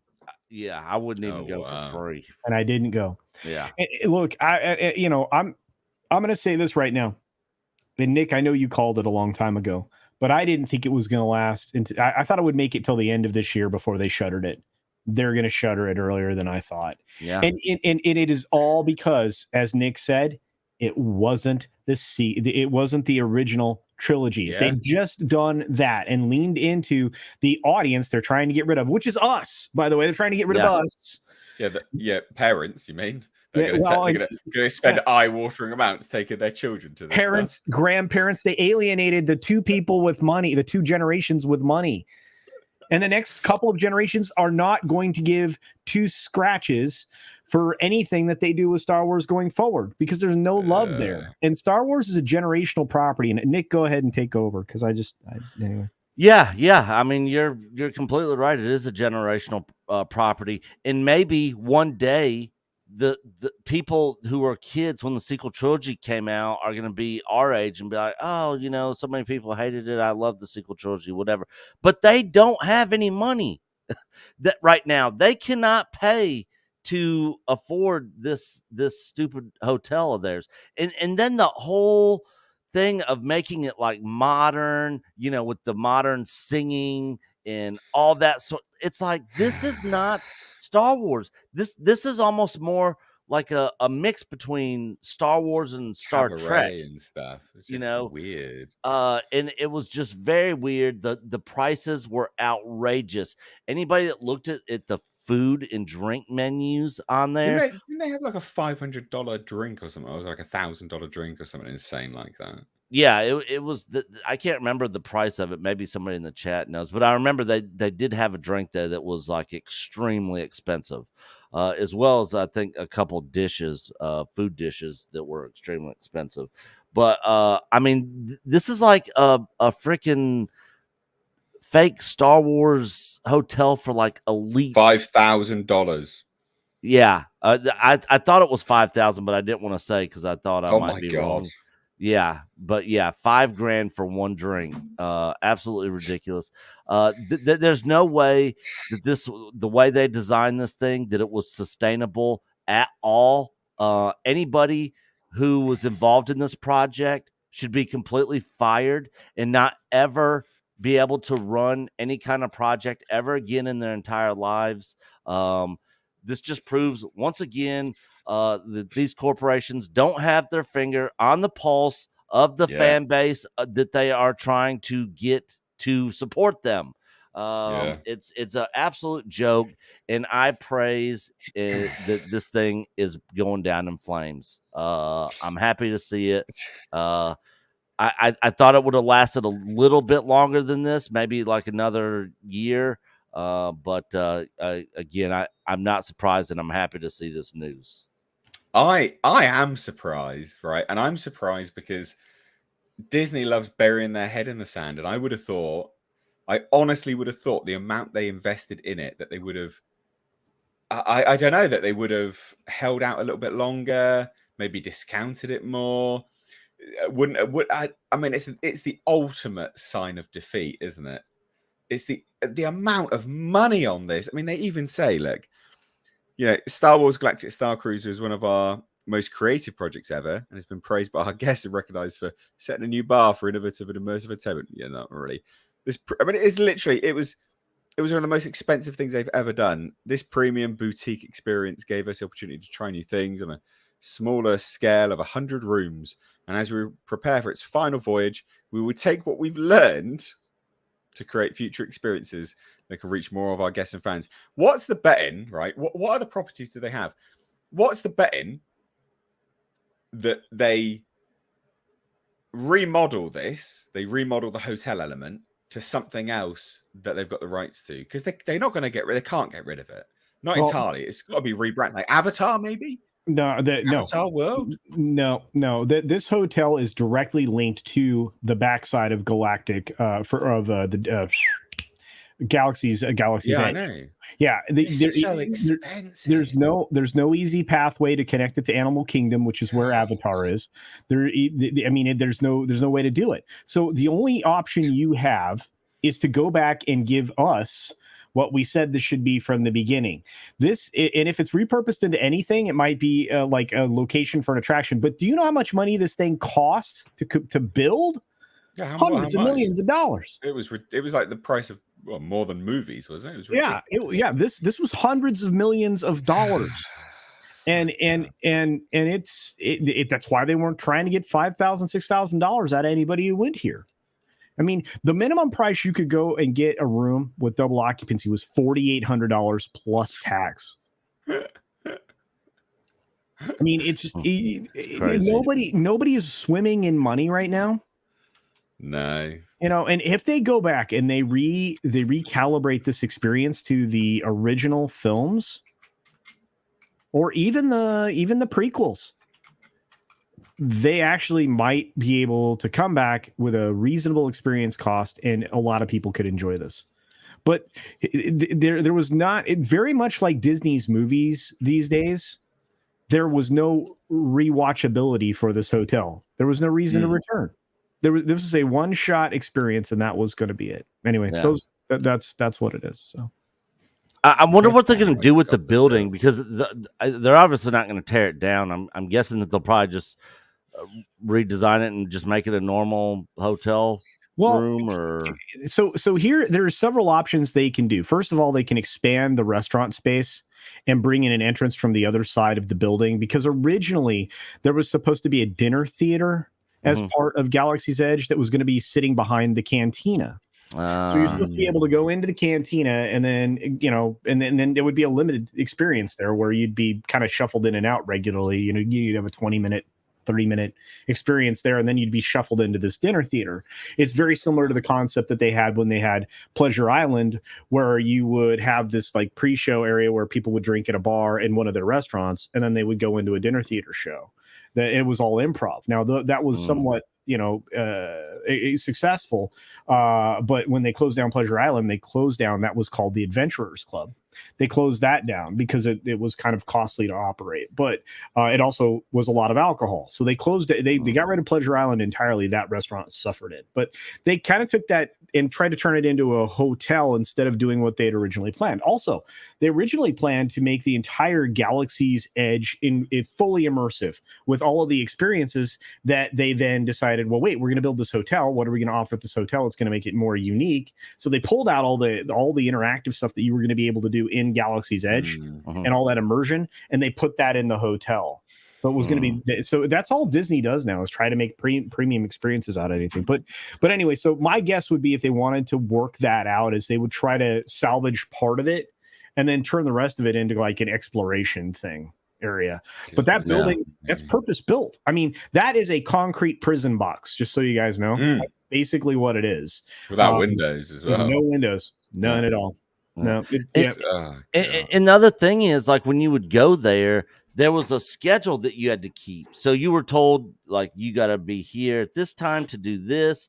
So it was like already planned and laid out for you. It wasn't like you could just go do whatever you wanted whenever you wanted. You had a schedule. Fun. That's you not know. fun. So yeah. Well, again, it's the same failure that they have with Galaxy's Edge now. Because consider this: I mean, originally, all of Galaxy's Edge was going to wrap around Star Tours, and you essentially were going to be able to travel from Tatooine to Hoth and to the Forest Planet, right? The Endor Moon, right? You were going to be able to travel there, but that's kind of the way that land was actually laid out. And then they changed plans and themed it around Kathleen Kennedy's bullshit based on some dailies that KK showed to Iger and said, we can't appeal to these 50-year-olds. We have to go after this new audience. What audience? Good question. Oh, so funny. Tom, you've been very quiet here. Oh, I'm not really a person into like the park side of things, so I'm more or less just kind of listening to you guys wax. I'm not into it. I just think it's hilarious. But at the end of the day, like, yeah, duh, this was a no-brainer. If it's not original Star Wars, who gives a crap? Like, I want to go see the show with Rey and all the Resistance stuff and all that business. No, and I'm definitely not going to spend $3,000 or whatever, $4,800 or whatever, for a day or two at most. 2 days. 2 days. And that's just for that. That doesn't include your travel there, travel home, and the money you spend actually being there. Yeah. Oh, and then let me also add to that, Tom.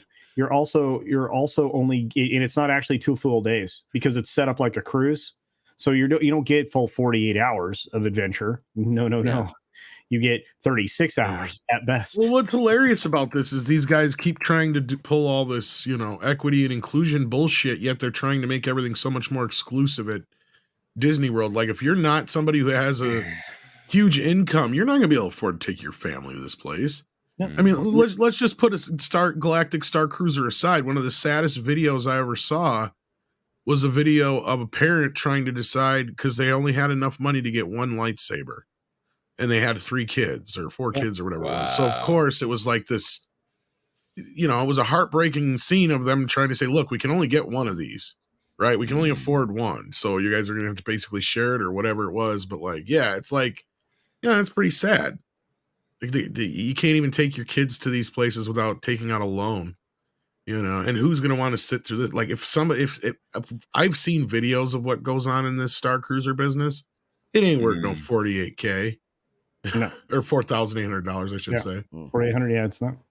No, it's not. And again, I mean, these cruise rooms on this cement box cruise ship were basically rip-offs of a Disney Cruise Line cruise room.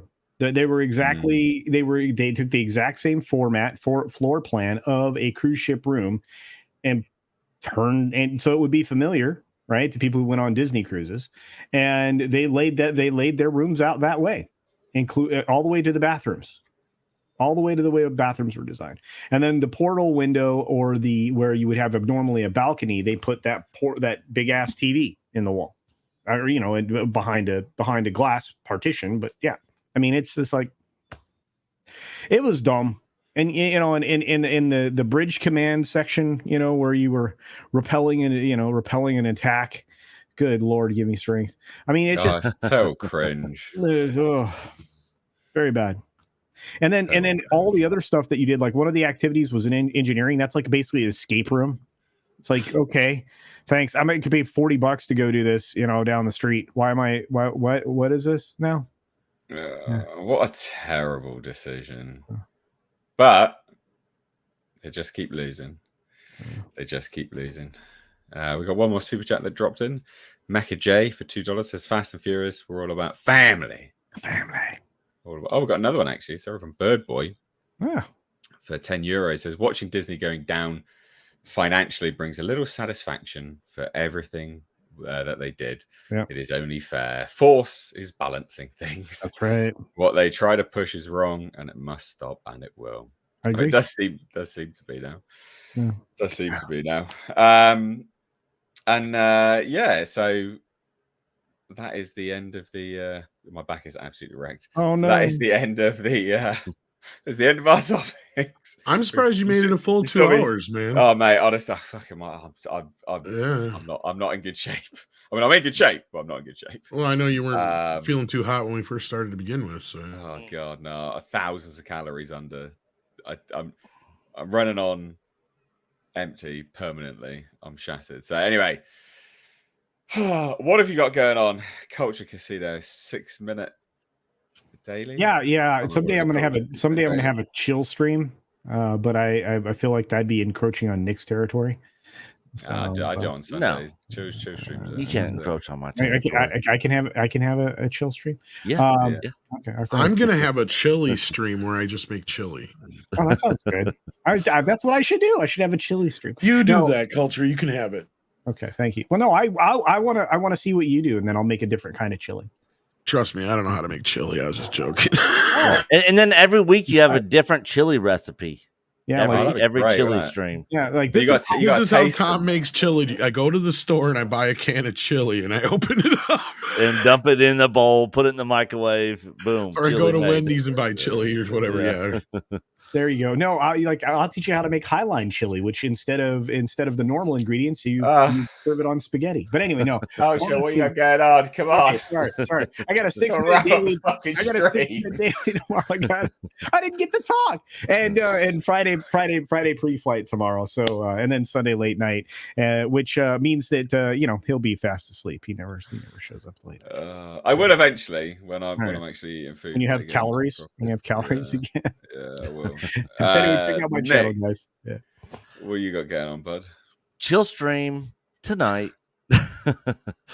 Chill stream tonight. We will be talking more about the Star Cruiser Hotel. I think we're gonna have Nikki and X-Wing and Matt Rissman on. I don't know if Rissman can make it, but I think we are for sure having X-Wing and Nikki on. So we'll be going into some of this news, and then of course this Saturday night. Nikki goes on your channel, does she? Yeah. Well, fuckers never ask her on my channel. We actually invited her though. Just shoot her a DM and invite. I'm sure she'll come on. Need to invite people. Yeah. Wow. But yeah, that's pretty much. Coach has put out a video on let's see. Yeah, he just put a video out on the Star Cruiser Indiana Hotel Jones as well, wasn't it? I think. Yep. I was saying about that. Yeah. Okay. Cool. Nice. Tom, what you got coming on? Going on? Well, we got Mead coming up here. Going to go a little early so Andre can hop in and pretty much do the same thing we did here with the Conan business. But yeah, we're going to talk about stuff there too as well. So hopefully I'll see some of you guys there. Oh yeah, and I am going to see the Fast X movie, so you don't have to. I'm not even seeing that movie, so yeah. So yeah, guys, please do check out everyone's channels down below. They've had fantastic input today. We've had a lot of people watching. You've obviously really enjoyed their input. So do me a solid, go and check out their channels and hit subscribe and tell them you're from here, because it encourages them to come back. It helps me. It helps you because you like the format, you like the podcast. So it's a win-win all round. I will say as well, please do check out the link in the description box to Mistakes Reviews Live Archives, which is the second channel where these podcasts go, as well as all the best bits. There's been a few videos from the last podcast that have gone out yesterday and today. So it's sort of churning its way out there. But thank you all so much for watching. Sorry about my low energy. We're basically at the end of this diet now. For those that don't know, I'm competing for the last time. I'm never doing it again. Fuck this noise. I'm like 3 weeks out on Saturday. So that's why I'm absolutely shattered. Doing like 2 cardio sessions a day. It's like hour and a bit, and then another hour. One's on it. It's a joke. All right, don't do it. Okay, shit. What are you on, like chicken and broccoli? No, still chicken and rice, but I mean it's just nothing. Like I'm on no calories. So yeah, so my energy levels are definitely going down, and there's the odd little mistake here and there is creeping into videos because my brain's not fully functional. But Thanks for bearing with me. Your support and understanding has genuinely meant the world. So thank you so much. But I do apologize all the same. Gotta say it. But thanks so much, ladies and gents. Follow me over on Twitter and Instagram at Mr. H Reviews. From me and everyone else, take care. Bye-bye now. Bye, guys.